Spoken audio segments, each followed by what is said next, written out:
Al-Imam At-Tayyibi rahimahullahu ta'ala yang dinukilkan perkataannya oleh Al-Hafidh Ibn Hajar Al-Asqalani dalam kitabnya Fathul Bari menjelaskan kenapa Nabi SAW dipertemukan dengan Adam. Seolah-olah kata Imam At-Tayyibi, sebagaimana Adam alaihi salatu wassalam dihijrahkan dari sorga ke bumi, maka Rasul pun akan dihijrahkan dari Mekah ke kota Madinah.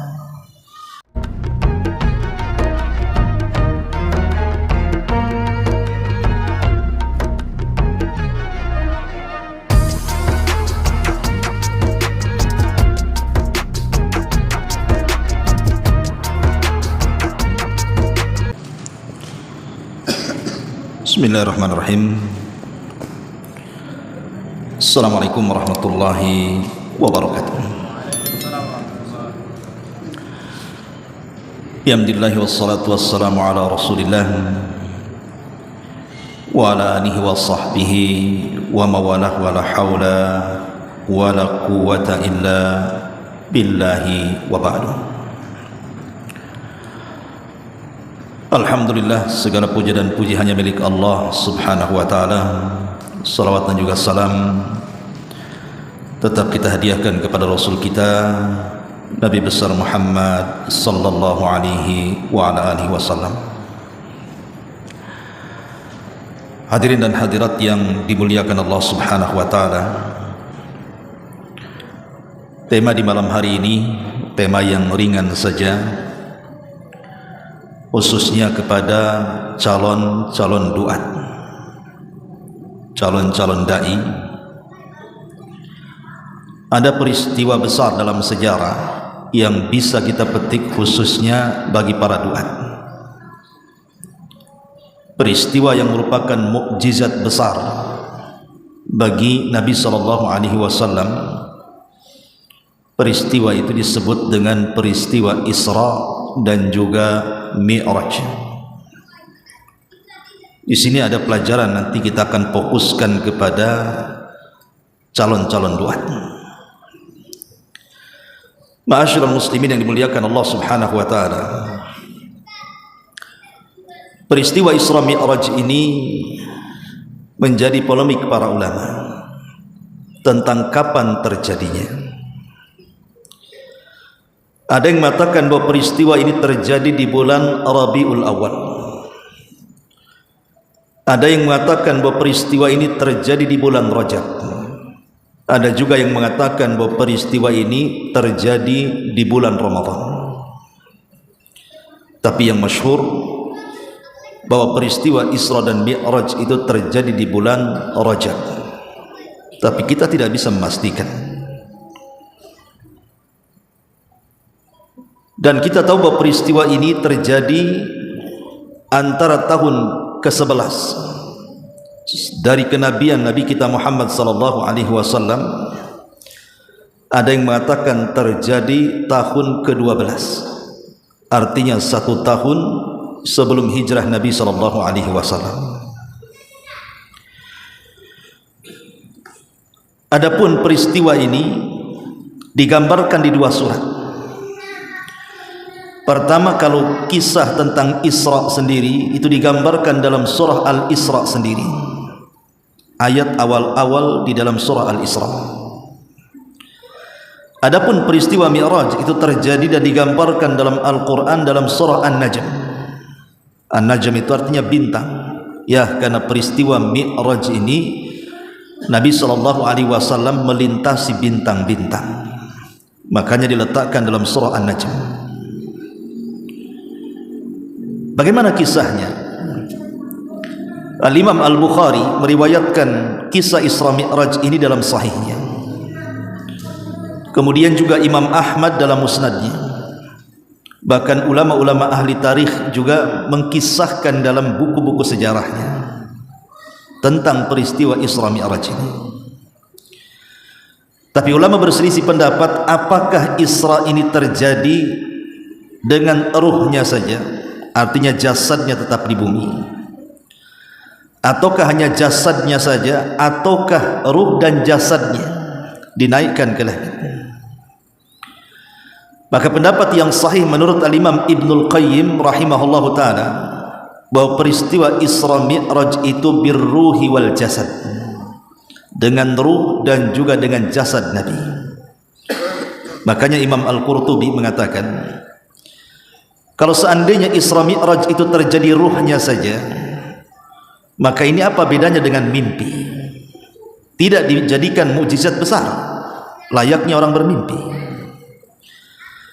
Tapi kalau seandainya Isra Mi'raj itu terjadi dengan ruh dan jasad, barulah ini mukjizat besar, di mana tidak ada satupun para nabi, bahkan para malaikat sekalipun, yang mampu tembus sampai ke Sidratul Muntaha. Artinya ini peristiwa spektakuler, peristiwa yang menakjubkan, yang belum pernah ada sejarahnya sejak Adam sampai manusia yang terakhir diwafatkan, kecuali hanya terjadi kepada Rasul kita Muhammad sallallahu alaihi wasallam. Ma'asyiral muslimin yang dimuliakan Allah Subhanahu wa taala, sebelum terjadi Isra Mi'raj, ada peristiwa yang sangat menyakitkan bagi Nabi sallallahu alaihi wasallam, di mana Nabi sallallahu alaihi wasallam mengalami kesedihan hampir 1 tahun. Bahkan tahun itu disebut Amul Hazni, tahun kesedihan. Kenapa? Karena 2 manusia yang sangat dicintainya meninggal di tahun yang sama. Pertama Abu Talib, paman Nabi sallallahu alaihi wasallam, dan yang kedua istri beliau Khadijah bintu Khuwailid radhiyallahu anha. 2 manusia yang selama ini menopang dakwahnya meninggal di tahun yang sama. Bahkan Nabi sallallahu alaihi wasallam mengalami penderitaan yang luar biasa dalam dakwahnya setelah kematian 2 manusia ini. Mulailah Rasulullah SAW menawarkan Islam ke kabilah-kabilah dan meminta mereka untuk melindungi Rasul dalam rangka menyebarkan dakwah Islam, tapi tidak ada satupun kabilah yang mau melindunginya. Akhirnya Nabi SAW berencana pergi ke daerah yang jauh dari Mekah. Terpikir Rasul SAW ingin berdakwah ke kota Taif. Berangkatlah Rasul ke Taif. Tapi sampai di Taif, semua kepala-kepala suku di Taif mereka serentak satu nafas untuk mengusir Nabi SAW. Maka mereka pun mulai melakukan kekerasan dengan cara melempari Rasul dengan batu. Maka Rasul pun harus menghindar dan melarikan diri, sehingga Rasul SAW terjebak di kebun kurma. Di kebun kurma milik Rabi'ah. Tapi di kebun kurma inilah terjadi peristiwa besar juga, di mana ada sekelompok jin dari Yaman, dari jin-jin Nasibah, nyasar ke kebun kurma itu. Ketika Nabi SAW sedang melaksanakan salat fajar, kemudian jin-jin ini mendengar suara Al-Quran yang dilantunkan Rasul dalam salatnya. Tiba-tiba mereka sekali mendengar Al-Quran, mereka pun beriman, dan kisahnya direkam dalam suratul Jin. Qul uhiya ilayya annahu istama'a nafarun minal jinni faqalu inna sami'na qur'anan ajaba, ila akhiril ayat. Seolah-olah ketika orang-orang Taif tidak mau masuk Islam, mendengarkan ayat-ayat Al-Quran dibacakan Rasul, maka Allah ganti dengan makhluk lain dari kalangan jin yang kemudian beriman kepada Nabi SAW. Dan di situ juga ada seorang laki-laki bernama Adas, orang Nasrani, yang kemudian juga masuk Islam, yang ketika itu posisinya sebagai budak yang bekerja di kebun itu. Ma'asyiral muslimin yang dimuliakan Allah Azza wa Jalla, pengusiran Rasul dari Taif ini membuat Rasul sak dada. Walaupun dia berhasil masuk ke Mekah dengan jaminan, tapi Rasul tidak leluasa untuk berdakwah di kota Mekah layaknya dakwah sebelumnya. Kembali kepada dakwah sirriyah. Menyempitlah dada Nabi. Disinilah Nabi SAW ingin dihibur oleh Allah Subhanahu wa taala agar dia jangan putus asa, dengan menaikkan Nabi SAW ke alam yang belum pernah dia pijak sebelumnya. Dinaikkan ke langit sampai ke Sidratul Muntaha. Bagaimana kisahnya? Ma'asyiral muslimin yang dimuliakan Allah Subhanahu wa taala, ketika Nabi SAW sedang tidur di Hatim, dalam riwayat di Hijr Ismail, dalam riwayat di rumah Ummu Hani. Jadi ada 3 riwayat. Ada yang mengatakan Rasul tidur di Hatim, ada yang mengatakan Rasul tidur di Hijr Ismail di sebelah Ka'bah, ada yang mengatakan dia tidur di rumah Ummu Hani. Disitulah Jibril alaihi salatu wasallam membangunkan Nabi sallallahu alaihi wasallam, kemudian membelah dada Nabi sallallahu alaihi wasallam, mengambil jantungnya, kemudian mencucinya dengan air zam-zam di dalam bejana emas, kemudian memasukkan banyak hikmah di dadanya. Kenapa terjadi pembelahan dada dan berapa kali Rasul dibelah dada? Ada yang mengatakan 3 kali, ada yang mengatakan 2 kali. Yang mengatakan 3 kali pembelahan dada itu pertama ketika Nabi SAW berada di kabilah Bani Sa'diyah, ketika Rasul SAW berada di pangkuan Halimah Sa'diyah dan usia Rasul masih 5 tahun. Disitulah terjadi pembelahan dada. Kemudian ketika Nabi SAW berada di Gua Hira, sebelum Nabi SAW diangkat menjadi Nabi dengan turunnya surah Iqra bismi rabbikal ladzi khalaq, dan sebelum peristiwa Isra Mi'raj, Rasul dibelah dadanya. Ini yang mengatakan pembelahan dada itu terjadi 3 kali. Tapi pendapat yang kuat wallahu alam bahwa pembelahan itu cuma 2 kali. Pertama di usia Rasul 5 tahun di Bani Sa'diyah, di pangkuan Halimah Sa'diyah, dan yang kedua dalam peristiwa Isra dan Mi'raj Nabi SAW. Setelah kemudian Nabi SAW dibelah dadanya, maka Allah Subhanahu wa taala sudah mempersiapkan kendaraan untuk melakukan perjalanan spektakuler ini. Kendaraan itu disebut buraq.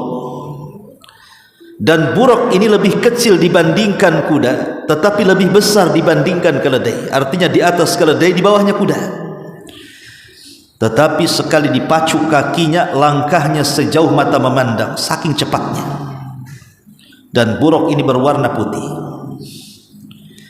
Ada hadis yang lemah yang mengatakan saat Nabi SAW hendak naik ke atas buraq, buraq ini tidak mau dinaiki karena tidak kenal Nabi. Maka Jibril alaihi salatu wasallam marah kepada buraq dan mengatakan, "Ya buraq, diamlah engkau. Tidak ada manusia yang lebih mulia yang akan menunggangi dirimu melainkan Muhammad." Ketika mendengar itu maka buraq pun terdiam sampai Rasul naik di atas buraq. Baru kemudian melesat bersama Jibril dari kota Mekah Masjidil Haram sampai ke Palestina Masjidil Aqsa. Dari sini kita tahu bahwa Rasul sudah pernah ke Palestina dalam peristiwa Isra Mi'raj ini. Kenapa yang dipilih Masjidil Aqsa? Karena hanya ada 3 masjid yang memiliki keutamaan di dunia ini. Pertama, Masjidil Haram, orang yang sholat di dalamnya sama dengan 100.000 kali sholat dibandingkan di masjid-masjid yang lainnya. Yang kedua, Masjid Nabawi, orang yang sholat di Masjid Nabawi sama dengan 1000 kali sholat di masjid-masjid yang lainnya. Dan yang ketiga, Masjidil Aqsa, pahalanya sama dengan 500 kali sholat dibandingkan di masjid-masjid yang lainnya.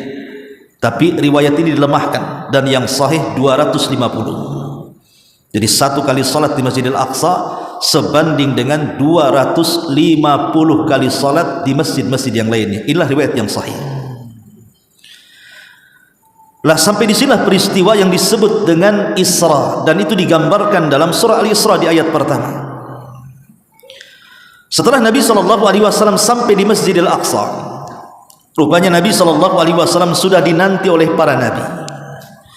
Jadi para nabi datang dengan ruh-ruh mereka, kemudian digambarkan di belakang Nabi SAW, dan mereka meminta bahwa Rasul disuruh untuk mengimami mereka dalam salat. Kalau ada yang bertanya, lah Rasul aja belum sampai di Sidratil Muntaha, artinya belum ada kewajiban salat. Kenapa Nabi SAW bisa salat sebelum adanya perintah salat? Kalau peristiwa itu setelah terjadi Mi'raj, ya, karena sudah ada perintah salat. Tapi salatnya Rasul menjadi imam di belakang para nabi, wallahu a'lam bagaimana bentuknya, apakah digambarkan di belakang Rasul para nabi itu. Tapi yang jelas bahwa Rasul SAW mengimami para nabi itu sebelum peristiwa Mi'raj. Padahal salat itu diperintahkan setelah Mi'raj. Maka jawabannya adalah salat itu sudah diperintahkan sebelum adanya Isra Mi'raj, tapi belum diwajibkan. Rasul salat itu hanya 2 rakaat di pagi dan di petang hari. Baru setelah peristiwa Mi'raj inilah berlaku salat 5 waktu, sama dengan puasa. Puasa sudah diperintahkan di Mekah, Rasul sudah puasa, tapi diwajibkannya puasa itu pada tahun 2 Hijriah, setelah hijrahnya Nabi SAW. Lah setelah Nabi SAW salat di belakang para Nabi dan Rasul, dari sinilah wajar kalau Nabi SAW dikatakan Sayyidul Anbiya'i wal Mursalin, pemimpinnya para Nabi dan Rasul, karena dia menjadi imam bagi seluruh para Nabi dan Rasul. Seolah-olah mereka mengatakan bahwa engkaulah wahai Muhammad menjadi estafet terakhir untuk meneruskan dakwah tauhid yang pernah didakwahkan oleh para Nabi dan Rasul. Ya, karena dia Nabi yang terakhir, kata Rasulullah, Nabi ya ba'di, tidak ada Nabi sepeninggalku. Maka sebelum kemudian Nabi SAW naik ke atas langit, ingat buraq itu hanya sampai di Masjidil Aqsa saja. Kemudian Rasul menambatkan buraq, lah tempat tambatan buraq itu konon hari ini dijadikan tembok ratapan orang-orang Yahudi. Dulu buraq itu ditambat di situ, di tembok itu. Tapi sekarang tembok itu menjadi tembok ratapan, dan orang Yahudi mengklaim itu bagian daripada Haikal Sulaiman. Ketika Nabi SAW hendak di-mi'rajkan, artinya mi'raj itu dinaikkan, maka tiba-tiba Jibril membawa 2 minuman. Pertama susu, dan yang kedua khamr. Tapi Nabi SAW memilih air susu, kemudian meminumnya dan meninggalkan khamr. Padahal ketika itu khamr belum diharamkan, masih boleh diminum, karena pengharaman khamr itu terjadi di Madinah setelah hijrah. Tapi Nabi SAW tetap memilih susu dan meninggalkan khamr. Maka Jibril mengatakan, kalau engkau memilih khamr wahai Muhammad, maka engkau akan terfitnah, begitu juga umatmu. Tapi karena engkau memilih air susu, maka laqad hudita wa hudiyat ummatuka, engkau telah diberikan hidayah dan umatmu juga akan diberikan hidayah. Maka mulailah kemudian Nabi SAW melakukan Mi'raj pertama sampai di langit pertama, dihantar oleh Jibril alaihissalam. Ketika sampai di langit pertama, maka Jibril alaihissalam mengetuk pintu langit. Kemudian dikatakan, man, siapa engkau? Maka Jibril mengatakan, ana Jibril. Waman ma'aka, siapa bersama engkau? Maka Jibril mengatakan, Muhammad. Awaqad uhiya ilaihi, apakah dia sudah diperintahkan untuk naik ke langit? Kata Jibril, na'am, ya. Maka pintu langit terbuka. Kemudian Rasul pun naik di langit pertama, dikejutkan pertemuan Rasul dengan Nabiullah Adam alaihi salatu wassalam. Maka Jibril mengatakan kepada Nabi SAW, salim ala Adam, ucapkan salam kepada ayahmu Adam. Maka Nabi kemudian menghampiri Nabiullah Adam dan mengatakan, ya Adam, assalamualaikum. Maka Adam menjawab salam, waalaikumsalam warahmatullahi wabarakatuh. Kemudian Adam mengatakan, marhaban bi abdin salihin wabnin salihin, selamat datang dengan hamba Allah yang saleh dan anakku yang saleh. Maka Nabi SAW melihat Adam apabila mengarah pandangannya ke kanan dia menangis, tertawa dan tersenyum. Apabila mengarah pandangannya ke kiri dia pun menangis. Maka Rasul bertanya kepada Jibril, kenapa dengan Adam? Maka Jibril menjelaskan, apabila dia menengok ke arah kanan, kenapa dia tersenyum dan tertawa? Karena dia melihat anak cucunya, mereka masuk ke dalam surga. Tapi ketika melihat ke kiri, dia pun melihat dari anak cucunya ada dimasukkan ke dalam neraka. Itulah sebabnya Adam menangis. Kemudian setelah itu Nabi SAW dan Jibril naik ke langit kedua.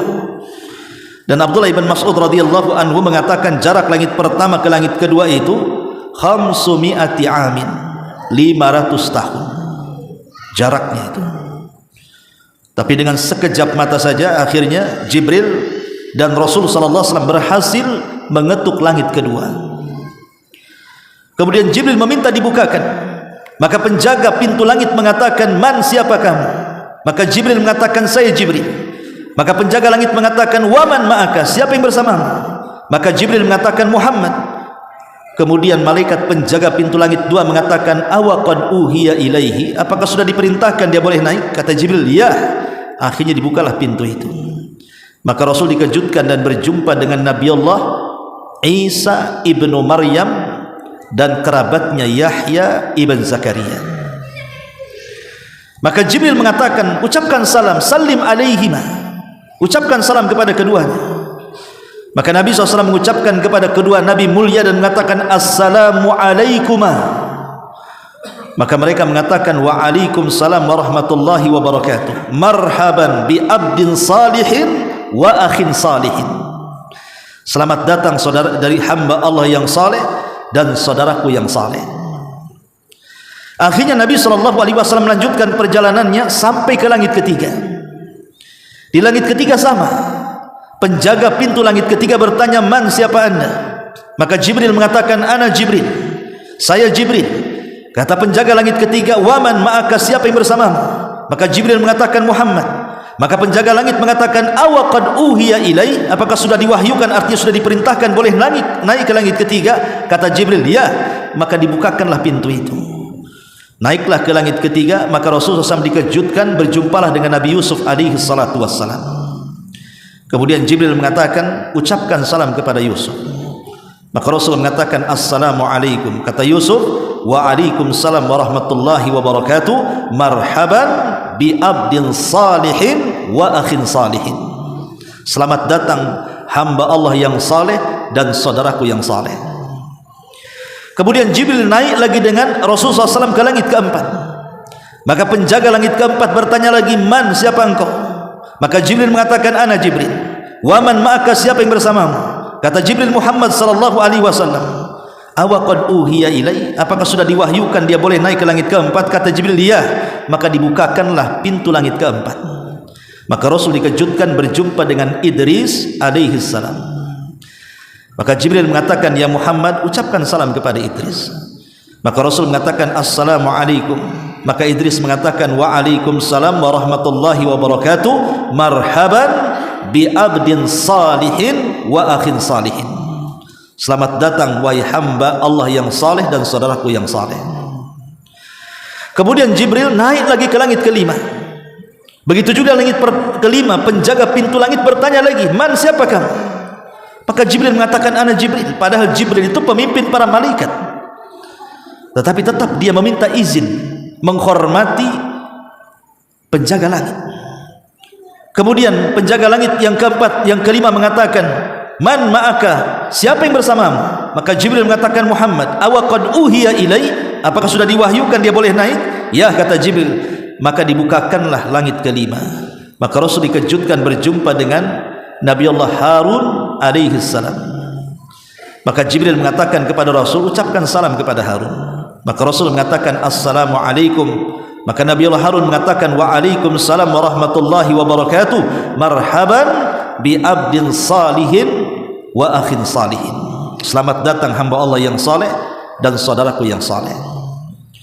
Kemudian Jibril naik lagi ke langit ke-6. Begitu juga dia meminta izin. Kemudian penjaga langit ke-6 mengatakan, man, siapa engkau? Kata Jibril, saya Jibril.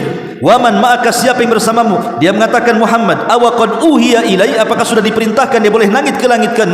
Kata Jibril, ya. Maka dibukakan langit ke-6. Setelah naik ke langit ke-6, dikejutkan dengan perjumpaan Rasul dengan Nabi Musa, nabi yang paling masyhur dari nabi-nabi Bani Israel. Maka Jibril mengatakan kepada Rasulullah, salim ala Musa, ucapkan salam kepada Musa. Maka Rasul mengatakan, assalamualaikum ya Nabi Allah Musa. Maka Musa alaihi salam mengatakan, waalaikumsalam warahmatullahi wabarakatuh. Marhaban bi abdin salihin wa akhin salih. Selamat datang hamba Allah yang saleh dan saudaraku yang saleh. Tiba-tiba Musa menangis. Maka Rasulullah SAW bertanya kepada Jibril, kenapa Musa menangis? Maka Jibril alaihi salatu wassalam menjelaskan bahwa Musa menangis dan dia pun mengatakan, sungguh ada seseorang anak muda yang datang belakangan diangkat menjadi Nabi dan Rasul, tapi umatnya memenuhi sorga lebih banyak dibandingkan umatku. Akhirnya kemudian Rasulullah SAW dengan Jibril diangkat ke langit yang terakhir, ke langit ke-7. Disitulah berjumpa dengan siapa? Nabiullah Ibrahim alaihi salatu wassalam. Kata Rasul, tidak ada nabi yang mirip mukanya dengan diriku melebihi Ibrahim. Wajah Rasul persis seperti wajah Ibrahim alaihi salam, ya, karena Rasul adalah keturunan Ibrahim alaihi salam. Kemudian setelah itu Nabi SAW diajak oleh Jibril ke mana? Ke tempat Ka'bahnya para malaikat. Di mana tempat Ka'bahnya para malaikat? Di Baitul Ma'mur. Disitulah Nabi SAW melihat setiap hari ada 70.000 malaikat yang masuk ke Baitul Ma'mur, kemudian tawaf, kemudian setelah tawaf mereka pun keluar dan tidak pernah kembali. Tapi besoknya datang malaikat yang lain dengan jumlah yang sama 70.000, masuk kemudian tawaf, kemudian keluar dan tidak pernah kembali lagi. Begitu setiap harinya. Inilah firman Allah Subhanahu wa taala, "Wa ma ya'lamu junuda rabbika illahu wa ma huwa illa dzikra lil bashar." Wa la ya'lamu junuda rabbika illahu. Tidak ada yang tahu berapa jumlah para malaikat kecuali Allah Subhanahu wa taala. Kemudian Jibril mengatakan, aku tidak bisa mengantar dirimu. Sampai di sinilah aku bisa mengantar dirimu. Tiba-tiba Jibril beralih rupa menjadi bentuk aslinya. Itulah kedua kalinya Rasul melihat Jibril dalam bentuk asli. 600 sayap yang terbentang, di mana satu sayap Jibril saddal ufuk, bisa menutupi langit. Dan itulah sayyidul malaikah, pemimpinnya para malaikat. Maka Rasulullah SAW dibelikan rafraf. Rafraf itu semacam sayap, diletakkan sayap di pundaknya, kemudian diterbangkan ke langit. Jibril tidak bisa mengantar. Kemudian Nabi SAW melewati lautan yang sangat luas sekali, lautan yang sangat luas di atas langit. Kemudian di atas lautan, disitulah ada arsy Allah Subhanahu wa ta'ala. Di atas arsy itulah Allah Jalla fi'ula.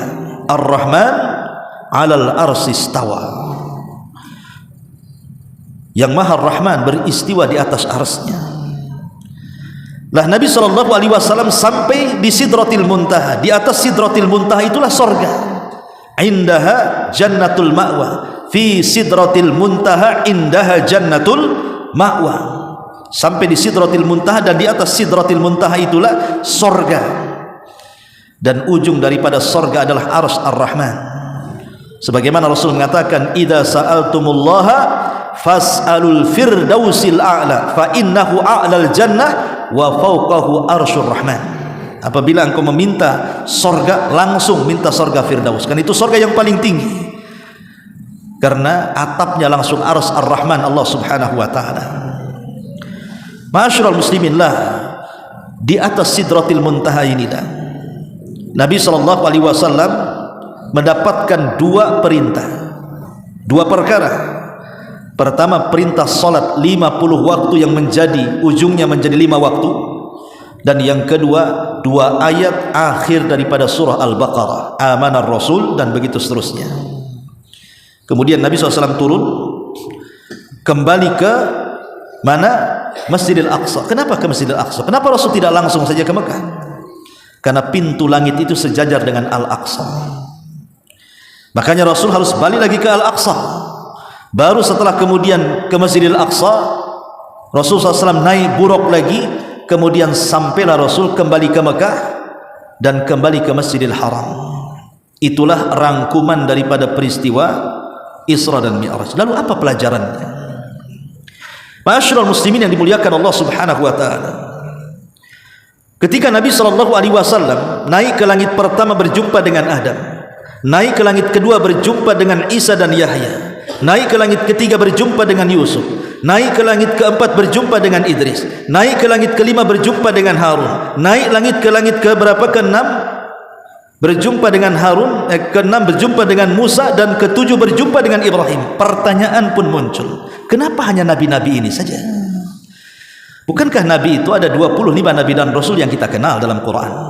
Walaupun jumlah para Nabi itu ribuan, tapi yang kita kenal adalah 25 Nabi dan Rasul. 18 namanya tercantum dalam surah Al-An'am, dan lebihnya tercantum di beberapa surat dalam Al-Quran, sehingga genap menjadi 25 Nabi dan Rasul. Tapi kenapa dalam peristiwa Isra Mi'raj hanya Nabi-Nabi ini saja? Hanya 8 Nabi. Adam, Isa, Yahya, Idris, Yusuf, kemudian Harun, kemudian Musa, kemudian Adam. 8 nabi. Ada apa dengan 8 nabi ini? Kenapa dipertemukan dengan Nabi SAW? Disinilah bekal dakwahnya. Al-Imam At-Tayyibi rahimahullahu ta'ala, yang dinukilkan perkataannya oleh Al-Hafidh Ibn Hajar Al-Asqalani dalam kitabnya Fathul Bari, menjelaskan kenapa Nabi SAW dipertemukan dengan Adam. Seolah-olah, kata Imam At-Tayyibi, sebagaimana Adam alaihi salatu wassalam dihijrahkan dari sorga ke bumi, maka Rasul pun akan dihijrahkan dari Mekah ke kota Madinah. Jadi Isra ini adalah persiapan hijrah. Adam dihijrahkan dari mana? Dari sorga ke bumi. Maka Rasul pun akan dihijrahkan dari Mekah ke kota Madinah. Artinya Rasul SAW akan membuka sejarah baru yang sebelumnya belum pernah terjadi. Karena dengan hijrah, kaum muslimin yang lemah akan menjadi kuat. Dengan hijrah, kaum muslimin yang tidak punya negara akan punya negara. Kaum muslimin yang susah menyebarkan dakwah, justru dari kota Madinah ini akan tersebar dakwah ke seantero dunia. Sehingga hijrah itu perlu dalam dakwah. Karena hijrah itu sunnatul anbiya, sunnahnya para nabi. Ibrahim hijrah dari Irak ke Palestina, dari Palestina ke Mesir, dari Mesir balik lagi ke Palestina, dari Palestina kemudian ke Mekah mengantarkan Hajar dan Ismail, kemudian balik lagi ke Palestina. Lut alaihi salatu wassalam hijrah dari Palestina ke Sodom, negeri yang sangat kacau. Akhirnya karena perbuatan mereka homoseksual dan lesbi, atau disingkat dengan LGBT, diazablah negeri itu. Kemudian Lut kembali ke Palestina. Musa juga hijrah dari Mesir ke Madian ketika membunuh salah seorang dari keturunan kaum Kibti. Dan semua para nabi pernah hijrah. Yunus hijrah, walaupun kemudian harus ditelan ikan. Maka Nabi SAW pun harus hijrah dari Mekah ke kota Madinah, sebagaimana hijrahnya Adam dari sorga ke dunia. Ini yang pertama. Yang kedua, perjumpaan Nabi SAW dengan siapa? Dengan Isa dan dengan Nabi Yahya. Kenapa diperjumpakan dengan dua nabi ini dalam satu lapisan langit kedua? Karena kita tahu bahwa yang paling berat ujian dakwah melawan orang-orang Yahudi adalah Yahya dan Isa. Adapun Yahya dipenggal lehernya dan dijadikan mahar wanita pelacur. Adapun Isa dikepung tempat markasnya. Kalau bukan karena Allah menaikkan Isa ke langit kedua, maka Isa pun akan jadi korban pembunuhan orang-orang Yahudi.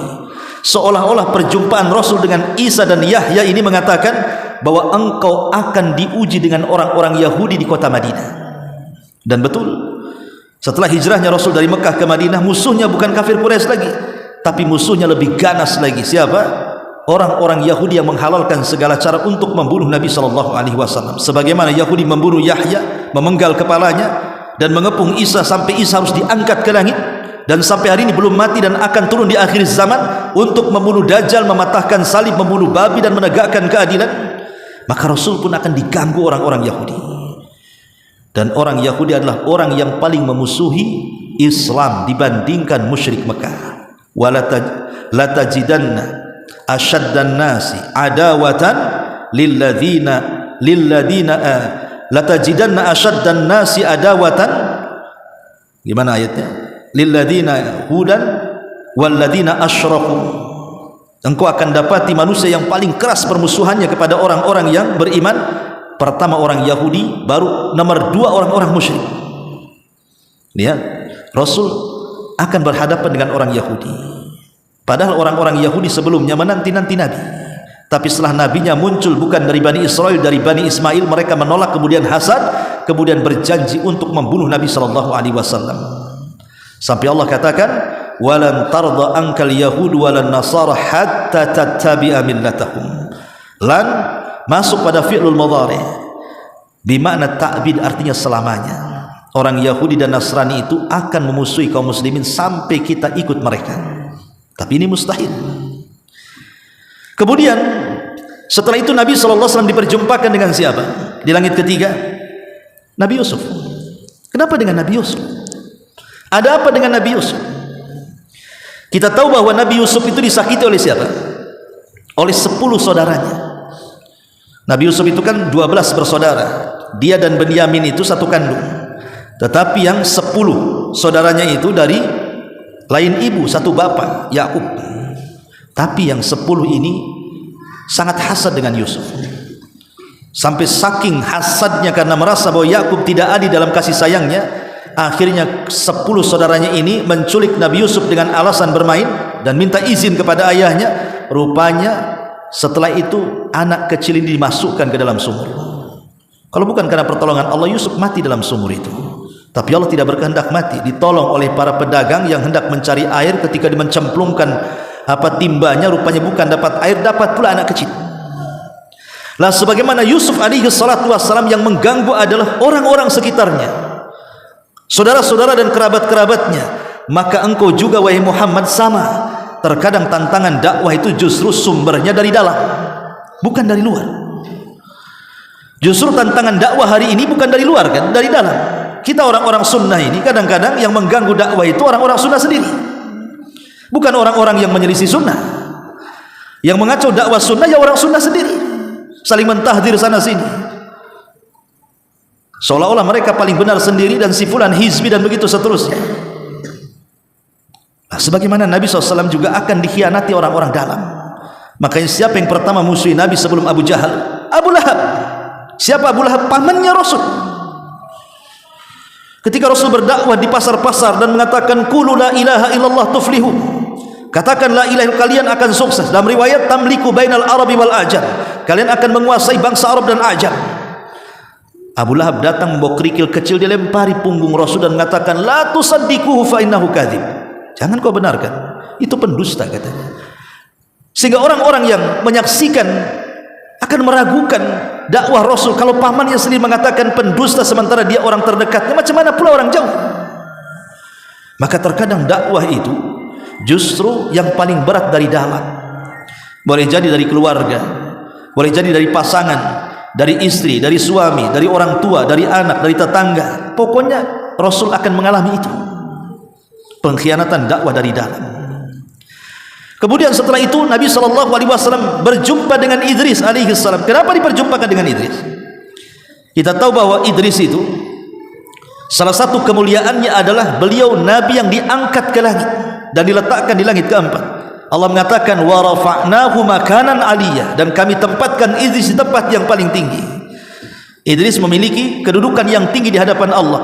Tapi Nabi SAW akan ditinggikan melebihi Idris. Kalau Idris sampai di langit keempat saja, tapi kalau Nabi sampai ke Sidratil Muntaha, tinggi mana?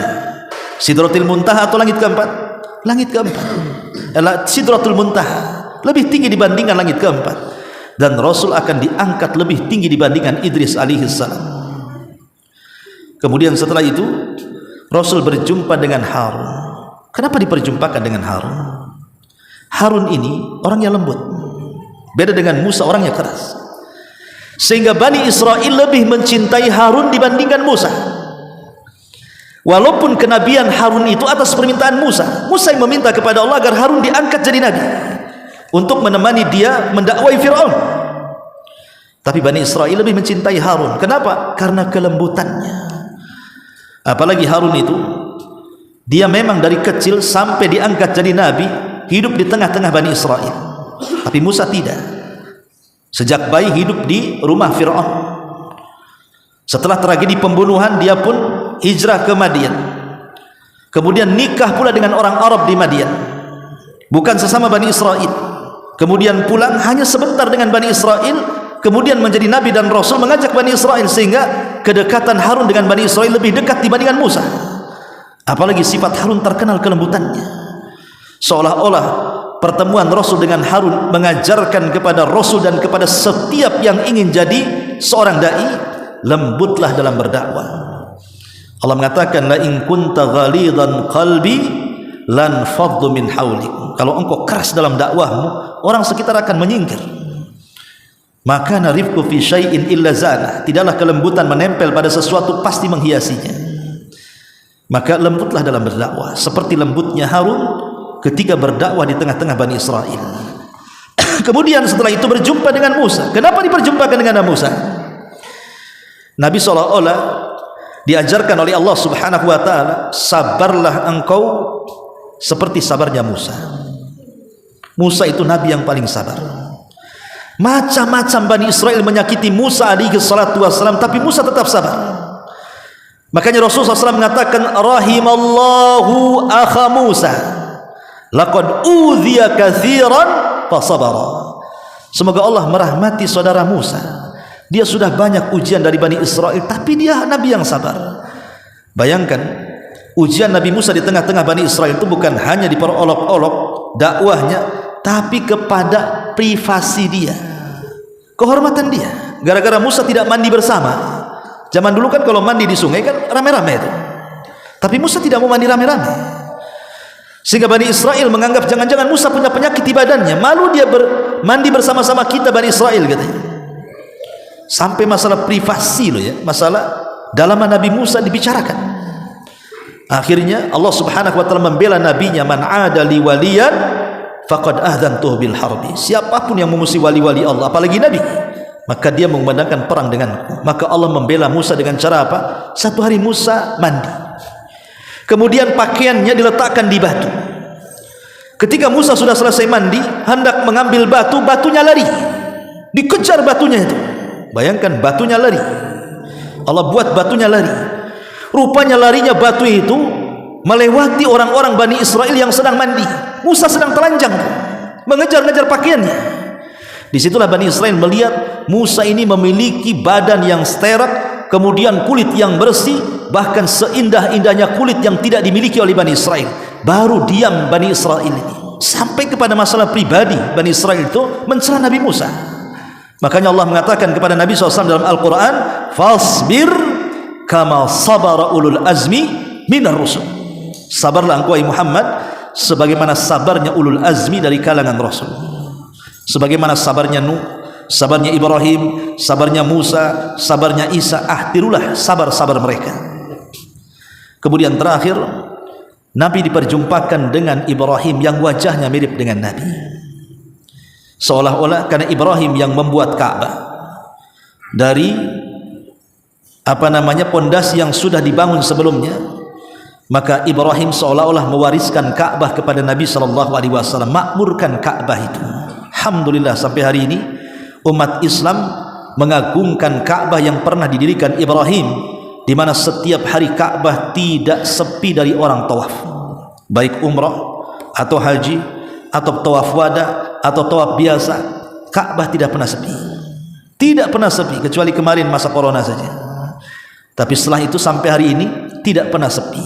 Siapa yang membuat Ka'bah? Ibrahim. Siapa yang memakmurkannya? Nabi kita Muhammad sallallahu alaihi wasallam. Inilah diantara rangkuman pelajaran Isra Mi'raj. Kenapa Rasul diperjumpakan dengan nabi-nabi ini?